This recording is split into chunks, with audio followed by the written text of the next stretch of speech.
warahmatullahi wabarakatuh. Perkenalkan, nama saya Arvina Rianita Merli dengan nomor NIM 2201040052. Di sini saya akan memaparkan hasil penelitian saya, yaitu pengaruh pola asuh orang tua terhadap keterlambatan bicara pada anak.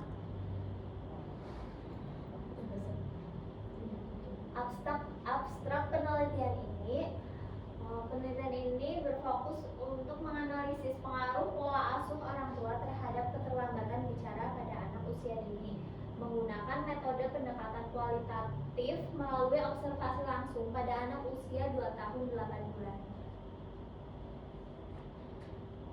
Masuk latar belakang, bahasa adalah sarana utama komunikasi yang diperoleh alami melalui interaksi lingkungan terdekat, terutama dari orang tua untuk anaknya.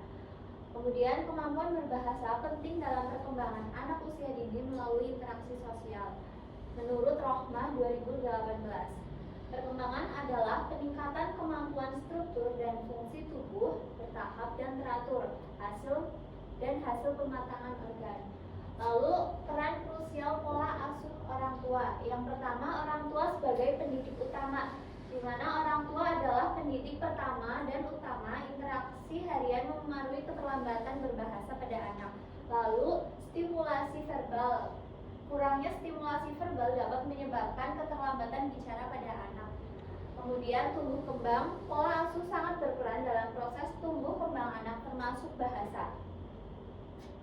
Kemudian, penyebab keterlambatan bicara pada anak. Yang pertama, kurangnya perhatian orang tua. Orang tua kurang memperhatikan dan membimbing anak secara memadai, di mana di era sekarang ini banyak sekali anak balita, apalagi anak 2 tahun, sudah sering dipegangi atau diberikan mainan berupa handphone.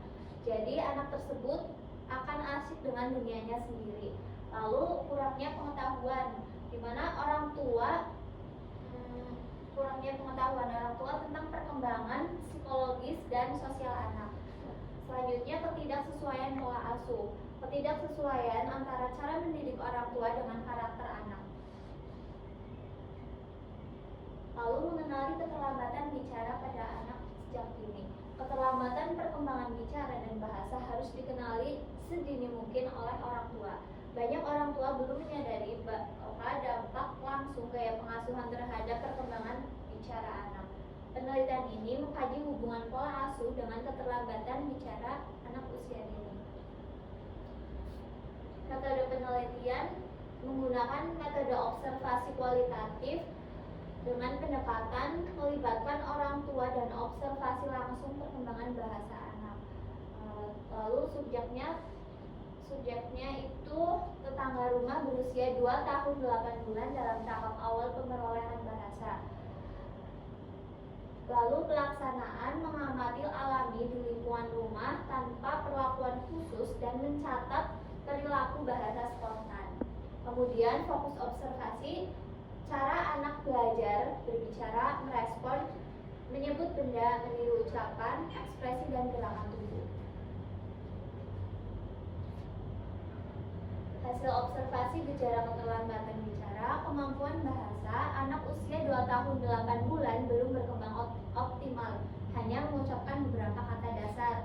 Contohnya, ketika anak menyebutkan mama, papa, umpu yang berarti susu, lalu mimi, minum, dan kata kakak, baba, bapak, mam, makan, bawit, duit, dan di yang berarti di dalam bahasa Jawa, rama, alus.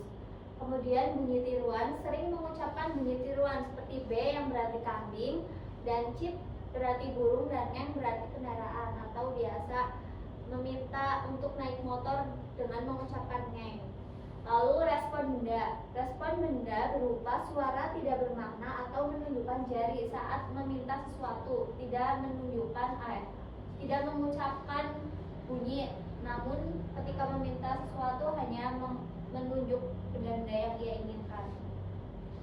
Kemudian kesimpulan optimalisasi perkembangan bahasa. Yang pertama, pola asuh signifikan. Pola asuh orang tua sangat mempengaruhi perkembangan bicara anak usia dini. Yang kedua, hindari permisif dan minim stimulasi. Pola asuh tidak konsisten, permisif, dan minim stimulasi verbal dapat menyebabkan keterlambatan bicara pada anak usia dini. Kemudian, interaksi aktif dan berkualitas. Anak membutuhkan interaksi aktif, komunikasi berkualitas, dan bimbingan tepat dari orang tuanya. Kemudian, pola asuh responsif dan konsisten. Penting bagi orang tua untuk menerapkan pola asuh responsif, konsisten, dan sesuai kebutuhan anak. Sekian presentasi yang dapat saya sampaikan. Apabila ada kesalahan mohon dimaafkan. Terima kasih. Wassalamualaikum warahmatullahi wabarakatuh.